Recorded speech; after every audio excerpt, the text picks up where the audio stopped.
bonjour, bonsoir à tous. Ah, ce soleil de février, il est magnifique. Vous savez, dans les anciennes traditions, février était le mois où tout revivait, le mois de la reviviscence. En tout cas, le début, l'étincelle, la toute première étincelle de vie. Et on peut le voir déjà, certaines plantes commencent à faire grossir leurs bourgeons. Certaines plantes aux feuilles pérennes commencent à redresser leurs feuilles. Certaines autres sortent déjà leurs feuilles pour retrouver un petit peu de soleil, pour revivre. Février, c'est un mois magnifique. Et mars aussi. Ça fait plaisir. Et c'est en ce contexte que je vais aborder cette troisième vidéo sur la théologie. Cette vidéo, c'est donc mon épisode numéro 2, puisque j'ai un épisode que j'ai nommé Théologie 0 au lieu de Théologie 1. Avant de rentrer dans le vif du sujet, je me dois de faire un petit disclaimer. Je ne sais même pas comment on dit ça en français, un disclaimer. Une mise en garde. Une mise en garde pour que vous compreniez et que vous ne tombez pas dans le blasphème dans lequel je semble tomber en faisant ces vidéos, c'est-à-dire que je tente de mettre une identité sur Dieu. Une identité, une forme, des possibilités avec mon cerveau humain sur le divin. Ceci est dans les religions et surtout l'islam un blasphème parce qu'on ne peut pas ne serait-ce que imaginer à quoi il ressemble. Mais disons que pour moi cette série de vidéos est un jeu qu'il ne faut pas prendre au sérieux, mais un jeu qui explore en même temps des possibilités. Je ne dirai jamais que ce que je dis dans cette série de vidéos est que j'y crois dur comme fer et que c'est mon dada. Il se trouve que, comme je vous l'ai dit, c'est une passion. J'aime beaucoup parler du divin. J'aime beaucoup parler de la nature profonde de l'homme, de l'être, de la vie. Et c'est tout. Voilà. Et en cela, ce ne sont que des mots. Et je n'ai pas la prétention de pouvoir donner une image, une forme, sur quelque chose qui est certainement bien au-delà de la forme, en tout cas dans ce que l'on connaît. Dans ce que l'on définit comme étant une forme, eh bien, le divin, et pas uniquement le Dieu qui nous régit tous, je parle aussi de la structure des esprits, etc. Tout cela nous dépasse de loin. Cet épisode va s'intituler « La physique de Dieu ».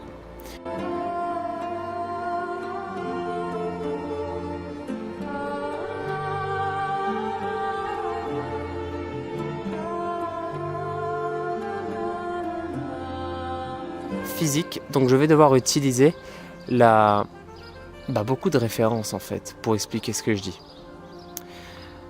Autrement dit, le questionnement qu'on va se poser dans cette vidéo, c'est comment pourrait-on avoir une aperçu du divin dans notre monde physique, dans notre univers au sens de ce que l'on observe, le cosmos que l'on observe avec des télescope. J'ai envie de parler de la forme que prend certains attributs divins et non pas Dieu dans son totalité, car encore une fois c'est un blasphème que de rabaisser Dieu à ce que l'on peut voir et comprendre. On va essayer d'expliquer ça et d'expliquer en quoi est-ce qu'on peut déjà commencer à s'étonner un petit peu sur le divin. Alors, je vais utiliser pas mal de physique, pas mal de sciences. Je ne vais pas rentrer dans la physique quantique. Je vais utiliser un peu de magisme. Et on est parti. Alors, il y a un fait en physique qui a été maintenant bien prouvé, datant d'il y a 100 ans. C'est Einstein qui l'a ramené. Et ce fait, c'est quoi ? C'est ce fait scientifique aujourd'hui qui est difficilement perturbable, qu'on a beaucoup de mal, voire qu'on n'a pas réussi du tout à mettre en défaut.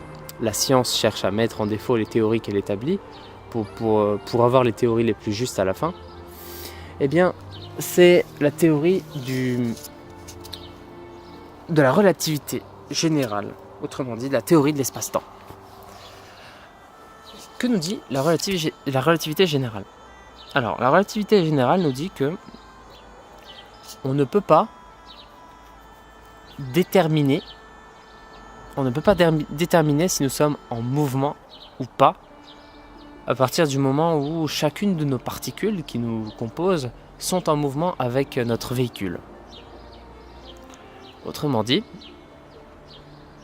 alors ça c'est la relativité restreinte que je vous fais pour l'instant, mais ça rentre dedans. Si jamais je cours, chacun de mes organes ne vont pas être... c'est pas parce que je cours dans une direction que mes organes vont être plaqués vers une partie de mon corps. Au début de ma course, oui, les organes vont être plaqués vers mon dos parce que je commence à courir, donc vers l'avant. Et donc, vu que mes organes n'ont pas encore d'accélération, mais mon corps commence à avoir de l'accélération, subir une certaine accélération, alors les organes vont être plaqués contre le dos et ainsi se mettre à avoir la même accélération. Lorsque je cours en plein milieu de ma course, à 20 km/h disons, eh bien, tous mes organes se stabilisent aussi à 20 km/h et chacun de mes organes, chacune de mes cellules a l'accélération, a une information supplémentaire qui est qu'elle accélère de 20 km/h de plus dans une certaine direction, celle de ma course. Et il est impossible depuis l'intérieur de mon corps de savoir si tout mon corps est en déplacement ou pas. À partir du moment où tout mon corps accélère à 20 km/h, chacune de mes cellules, elles ont toute cette accélération de 20 km/h. Autrement dit, nous sommes aujourd'hui sur Terre et nous n'avons aucun moyen de savoir si la Terre est en mouvement ou pas.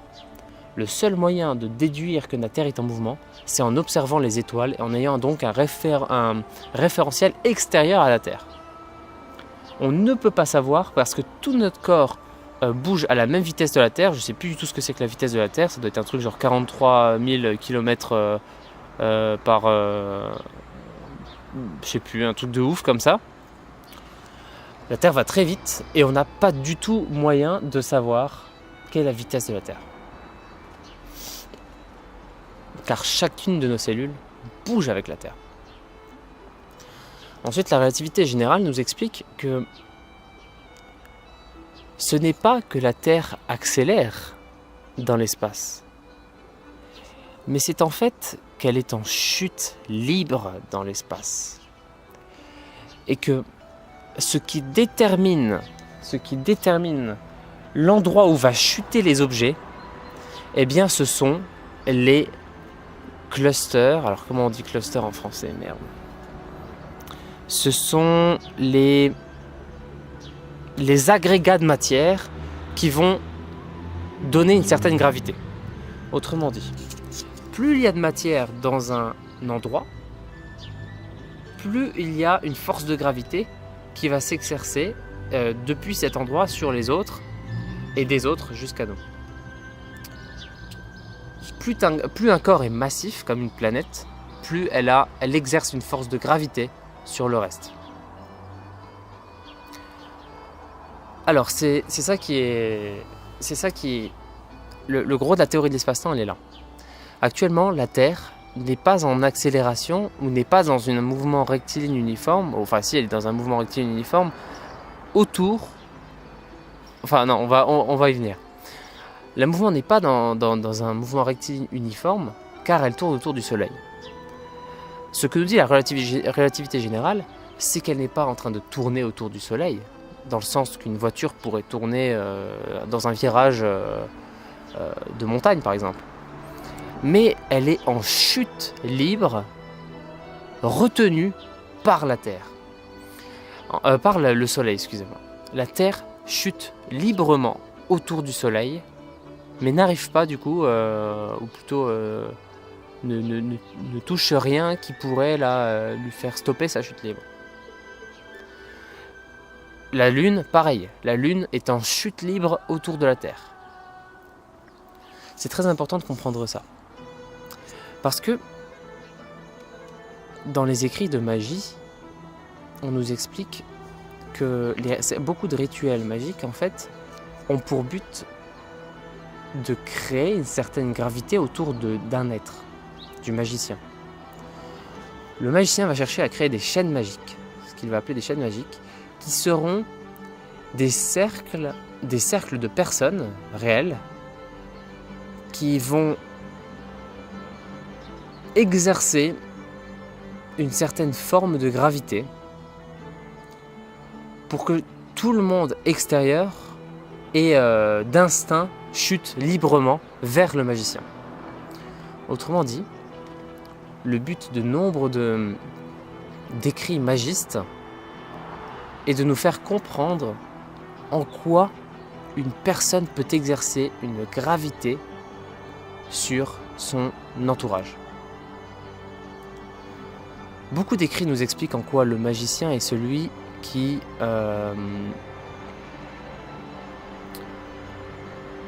n'est pas là, mais qui en même temps, enfin qui est là et qui n'est pas là. C'est-à-dire qu'on le voit pas souvent, mais pourtant quand il est là, tout change. Il devient comme un atome autour duquel tout le monde gravite. Comme le chaman dans sa tribu, par exemple. Tout le monde vient parler au chaman de la tribu. Je parle de vieilles tribus, comme il n'en existe plus beaucoup sur Terre. Tout le monde gravite autour du chaman, au final. Même le chef du village va régulièrement consulter le chaman. Donc, ce qui relie au divin, ce qui relie nous, en tant que personnes, au divin, c'est cette forme de gravité. Ce que nous on appelle gravité. C'est très très très... En fait, voir et lire les écrits magistes du 19e siècle et du 20e siècle avec le prisme de la physique d'aujourd'hui, la physique notamment d'Einstein, c'est un truc de dingue. C'est vraiment un truc de dingue. Parce que là, on se dit que merde, non seulement mon corps, comme je vous l'ai dit dans ma dernière vidéo, est un univers en soi, où je suis, sans vouloir blasphémer, presque le dieu de l'univers qui est mon corps, où je pourrais tuer chacune de mes cellules une par une. Je pourrais faire ce que je veux, je suis transcendant par rapport à l'univers qui est mon corps. Mon mental a une force transcendante. Mais en plus, eh bien, ce corps que je suis a un rayonnement électromagnétique, car c'est obligé pour un corps physique, un corps qui contient des échanges de fluides, enfin des flux de fluides, mais en plus exerce une certaine forme de gravité sur tous les autres corps autour. On va devoir comprendre une chose avant d'en arriver là. Dans un trou noir, il a été aussi prouvé par la physique, en tout cas il a été prouvé comme étant possible que dans un trou noir, le temps et l'espace s'inversent. Autrement dit, il y a deux possibilités pour moi là, comme je le vois. Soit le temps devient moins le temps dans un trou noir, soit l'espace, le temps devient moins le temps et l'espace devient moins espace. C'est-à-dire que ce qui est égal à 1 seconde en dehors du trou noir est égal à moins 1 seconde dans le trou noir. Soit c'est carrément une inversion des variables autour du dénominateur, ce qui voudrait dire que dans notre vie, tout est mouvement. Nous sommes tous en mouvement. D'ailleurs, on va y revenir sur ce mouvement parce que c'est la notion peut-être une des plus importantes de cette vidéo. Eh bien, le mouvement est égal à la distance sur le temps. On peut déconstruire le mouvement en mettant une distance et en divisant cette distance par le temps, et ça nous donne une vitesse en mètres par seconde. Eh bien, cette vitesse est égale à d sur t. Si on rentre dans le trou noir, il est possible que cette vitesse-là ne soit plus égale à d sur t, donc distance sur temps, mais temps sur distance. Ce qui voudrait dire que les esprits qui vivent dans cet antimonde, ces mondes d'antimatière, les esprits qui vivent là-dedans sont des esprits qui ne sont plus sujets au temps, tout comme nous ne sommes plus sujets vraiment à la distance, c'est-à-dire qu'on peut parcourir la distance un peu comme on veut, il suffit de marcher. Mais qui sont soumis du coup... Attendez.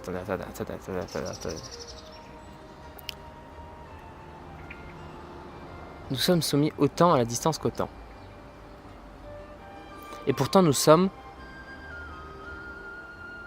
Ouais voilà, c'est ça, c'est bon.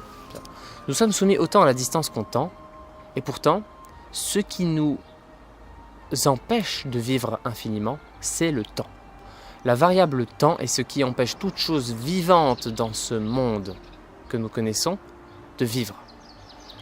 Mais dans l'antimonde, qu'est-ce que ça pourrait être? S'il y a une inversion des valeurs autour du dénominateur, ça veut dire que ce n'est plus le temps qui empêche les esprits de vivre, car comme un humain peut parcourir la distance qu'il veut sur Terre, eh ben un esprit de l'antimonde peut parcourir certainement le temps comme il veut.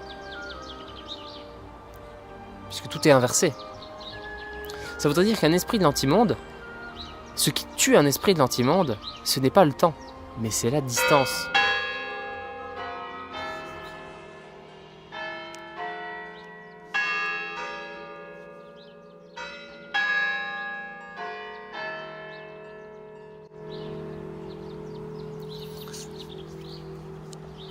Ça veut dire quoi?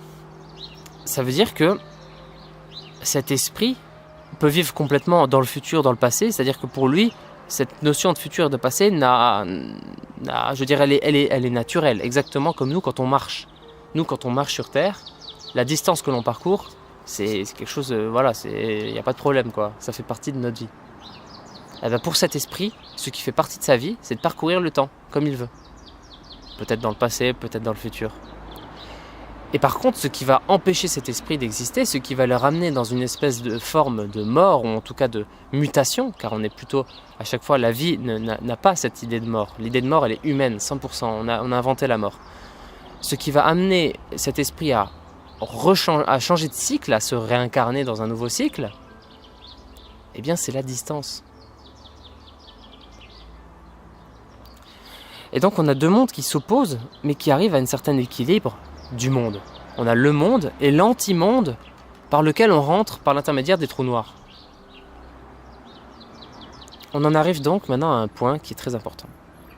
Dans le Corpus Hermeticum, il y a un passage énorme, un passage qui nous explique que le divin est comme un point, un axe autour duquel s'articule l'univers. Autrement dit, l'univers bouge, l'univers s'étend, on dit que l'univers s'étend aujourd'hui, les scientifiques disent que l'univers s'étend, mais quel est l'espace qui permet à cet univers de s'étendre? Dans quoi l'univers s'étend? C'est bien d'avoir quelque chose qui s'étend de manière presque infinie, mais il faut bien qu'il y ait quelque chose pour accueillir cet univers, pour qu'il puisse s'étendre. Certains disent que Dieu est ce qui contient l'univers. Je vais vous dire ce que le Corpus Hermeticum en pense.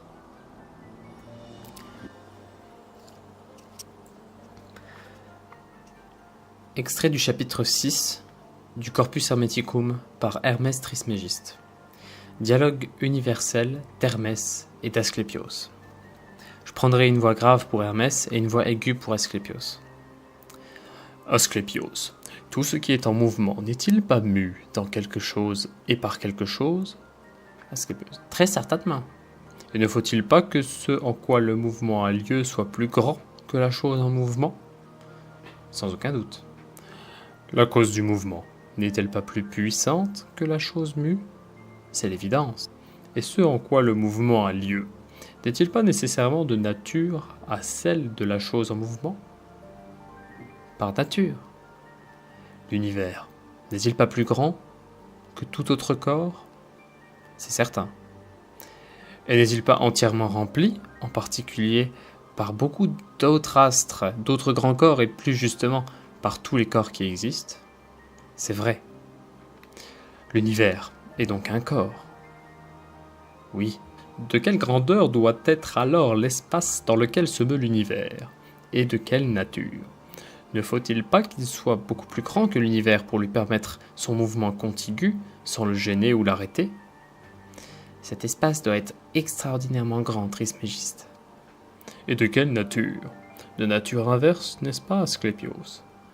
Or, l'inverse, n'est-il pas incorporel? Sans aucun doute. Mérite une petite pause, cette phrase-là. Donc l'espace est incorporel, mais l'incorporel est de nature divine, ou Dieu même. Par divin, je ne veux pas dire le créé, mais l'incréé. Si l'incorporel est de nature divine, il est de même nature que l'essence fondamentale de la création. Et s'il est Dieu, il ne fait qu'un avec l'essence fondamentale. C'est d'ailleurs ainsi que le saisit la pensée. Dieu est en nous, Dieu est pour nous ce que la pensée peut atteindre de plus haut. Pour nous, mais pas pour Dieu. Car celui qui pense atteint l'objet de sa pensée à la lumière de la vision intérieure. Dieu n'est pas pour lui-même l'objet de sa pensée. Il n'est pas différent de l'essence de la pensée. Il se pense lui-même. De nous, cependant, Dieu est bien distinct. C'est pourquoi il est l'objet de notre pensée. Si nous nous représentons en pensée l'espace universel, nous n'y pensons pas comme l'espace, mais comme Dieu. Et si l'espace nous apparaît comme Dieu, il n'y a pas plus d'espace au sens ordinaire du mot, il y a la force divine, active, qui embrasse tout. Tout ce qui est en mouvement ne se meut pas dans une chose elle-même, mobile, mais dans une chose immobile. Et la force motrice elle-même est immobile, car elle ne peut être une partie du mouvement qu'elle provoque elle-même. Mais Trismégiste, de quelle manière les choses ici sur Terre peuvent-elles se mouvoir dans le sens que celles qui causent leur mouvement? Car tu as dit que les sphères, en état de péché, sont mues par la sphère sans péché. Hermès. Ici, à Asclépios, il n'est pas question d'un même mouvement, mais d'un mouvement en sens inverse, car ces sphères ne sont pas mues dans le même sens, mais en sens inverse. Cette inversion donne au mouvement un point d'équilibre fixe, car la résultante des mouvements en sens contraire se manifeste en ce point par une immobilité. Parce que les sphères en état de péché sont mues en sens inverse de la sphère sans péché. Elles sont mues dans ce sens inverse par le point d'équilibre fixe autour de la sphère offrant une résistance. Et il ne peut pas en être autrement. Tu vois ici les constellations de la Grande Ourse et de la Petite Ourse, qui ne se lèvent ni ne se couchent, mais tournent autour du même point. Crois-tu qu'elles soient en mouvement ou immobiles? Elles sont en mouvement, Trismégiste. Et quel est ce mouvement, Asclépios? Elles tournent sans cesse autour du point central. C'est juste. La rotation n'est donc rien d'autre qu'un mouvement autour d'un même point central. En effet, le mouvement circulaire s'oppose à l'écart, et c'est l'opposition à l'écart qui entretient la rotation. Donc le mouvement inverse est nul au point d'équilibre, parce qu'en ce point, la force du mouvement résiste. Donc en ce point, donc le mouvement inverse est nul au point d'équilibre, parce qu'en ce point, la force du mouvement résistant le rend fixe. Je vais te donner un exemple simple dont tu pourras vérifier de tes yeux l'exactitude. Regarde nager des créatures mortelles. L'homme, par exemple. La résistance, la force inverse des pieds et des mains engendre dans le courant de l'eau un état de stabilité, tel que l'homme n'est pas attiré vers le fond. Cet exemple est très clair, Trismégiste. Tout mouvement est produit dans une chose et par une chose elle-même immobile. Le mouvement de l'univers et de toute autre créature mortelle vivante n'est donc pas déterminé par les causes extérieures au corps, mais par des causes intérieures, agissant de l'intérieur vers l'extérieur, par une force consciente raisonnable, soit l'âme, soit l'esprit, soit quelques autres entités incorporelles. Car un corps matériel ne peut mouvoir ni un corps animé, ni un corps inanimé. Non, il ne peut mouvoir aucun corps. Que veux-tu dire par là, Trismégiste? Le bois, la pierre et autres corps inanimés, ne sont-ils pas des corps qui produisent du mouvement? Certainement pas, Asclépios, car ce n'est pas le corps lui-même qui cause le mouvement des choses inanimées, mais ce qui se trouve au-dedans de ce corps. Et ceci fait mouvoir l'un et l'autre corps, aussi bien le corps qui déplace que celui qui est déplacé. De là vient que l'inanimé ne peut mouvoir l'inanimé, Tu vois donc quel est ce lourd fardeau que porte ton âme quand, à elle seule, elle doit porter 2 corps. Il est évident que ce qui est en mouvement est mu dans quelque chose et par quelque chose. L'âme porte son corps et les autres corps extérieurs. Je reprends. Le mouvement ne se produit-il pas dans un espace vide, Trismégiste ? Écoute bien, Asclépios. Rien de ce qui est réellement n'est vide. Rien de ce qui fait partie de l'être véritable n'est vide. Comme le mot être, c'est-à-dire se manifester, le dit déjà. En effet, ce qui est n'aurait aucune réalité, ne serait pas s'il n'était empli de réalité. Ce qui est réel, ce qui se manifeste réellement, ne peut donc jamais être vide. N'y a-t-il donc rien de vide, Trismégiste, comme une cruche, un pot, une cuve et diverses autres choses spécifiques ? Arrête-toi, Asclépios. Quelle erreur est la tienne ? Comment peux-tu considérer comme vide des choses entièrement pleines et remplies ? Que veux-tu dire, Trismégiste ? L'air n'est-il pas un corps ? Ce corps ne pénètre-t-il pas tout ce qui existe ? Et ne remplit-il pas tout ce qu'il pénètre ? Tout corps n'est-il pas composé des 4 éléments ? Toutes les choses que tu qualifies de vides ne sont-elles donc pas remplies d'air ? Et si elles sont remplies d'air, ne sont-elles pas aussi des 4 corps élémentaires ? Par là, nous en venons à la conclusion inverse que ce que tu disais. Tout ce que tu qualifies de plein est vide d'air, parce que l'espace en est occupé par un autre corps qui ne laisse plus de place à l'air. Et toutes les choses que tu dis vides doivent être dites pleines et non vides, car elles sont emplies d'air et de souffle. On ne peut rien opposer à cela, Trismégiste. Mais qu'est-ce que l'espace ? Où se meut l'univers ? Il est incorporel, Asclépios. Et qu'est-ce que donc l'incorporel ? L'esprit tout entier, enfermé en lui-même, libre de tout corps, qui ne dévie pas, qui ne souffre pas, intangible, immuable, en lui-même, contenant tout, sauvant tout, libérateur, guérisseur, duquel émanent les rayonnements du bien, de la vérité, du principe originel de l'esprit et du principe originel de l'âme. Mais qu'est-ce que Dieu alors ? Il n'est rien de tout cela, mais la cause de notre existence, et de tout ce qui est, comme de toute créature en particulier, car il n'a laissé aucune place au non-être. Tout ce qui existe vient à l'existence de ce qui est, et non de ce qui n'est pas. Car au non-être manque le pouvoir de faire naître, tandis qu'au contraire, l'être ne cesse jamais d'être. Mais qu'est-ce que Dieu, enfin ? Dieu n'est pas la raison, mais le fondement existentiel de la raison. Il n'est pas le souffle, mais le fondement existentiel du souffle. Il n'est pas la lumière, mais le fondement existentiel de la lumière. C'est pourquoi on doit honorer Dieu en l'appelant le bien et le Père. Non, qui ne conviennent qu'à lui et à personne d'autre, car aucun de ceux qu'on appelle Dieu, aucun homme ni aucun démon ne peut être bon d'aucune manière. Lui seul est bon et personne d'autre. Aucun des autres êtres ne peut contenir l'essence du bien, car ils sont corps et âme et n'ont pas de place où le bien puisse demeurer. Car le bien contient l'essence de toute créature corporelle comme incorporelle. Les créatures perceptibles comme celles qui appartiennent au monde des idées abstraites. Tel est le bien, tel est Dieu. Ne qualifie donc jamais rien d'autre de bon, car c'est une impiété. Ne désigne jamais Dieu autrement que comme le bien, car c'est aussi une impiété. Tout le monde emploie le mot bon, mais tout le monde ne comprend pas ce que c'est. C'est pourquoi tout le monde ne comprend pas Dieu non plus, et par ignorance qualifie de bon les dieux, et quelques hommes qui ne peuvent jamais l'être ni le devenir. Car le bien est l'immuabilité absolue de Dieu, inséparable de lui, parce qu'il est Dieu lui-même, en vérité. On témoigne du respect à tous les dieux en tant qu'êtres immortels en les appelant dieux.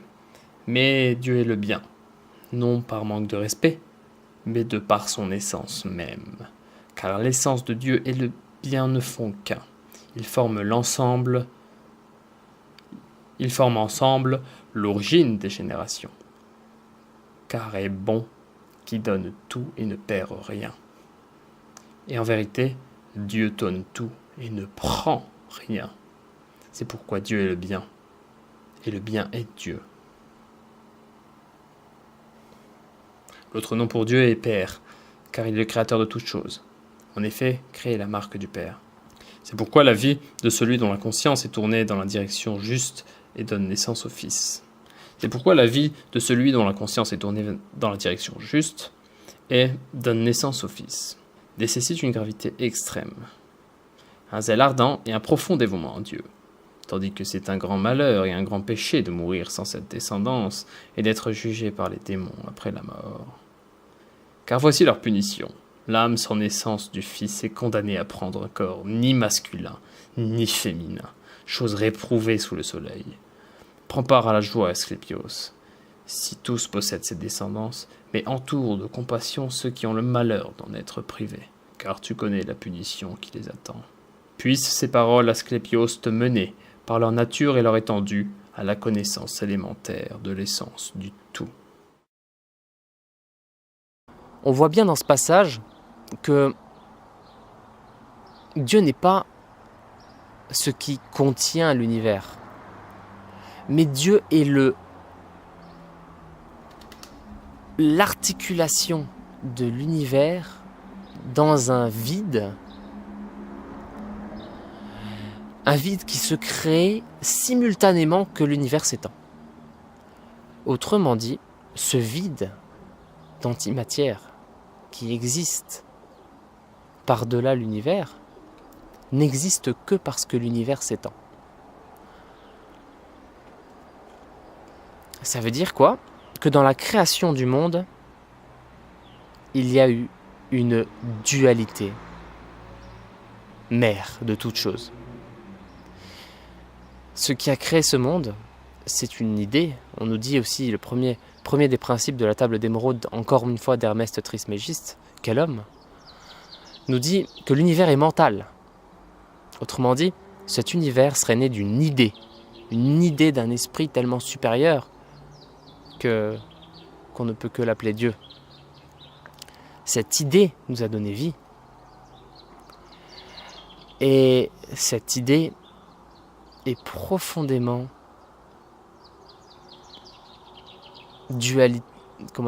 elle a permis la dualité. Car ce qui permet à l'univers de s'étendre, c'est le fond de vide qui se crée en même temps que l'univers s'étend. Et c'est très bien, c'est un truc de dingue, parce que ce que nous dit le Corpus Hermeticum par rapport à ce vide, c'est que justement, le bien se trouve dans ce vide. Ce qu'on appelle le bien se trouve dans ce vide.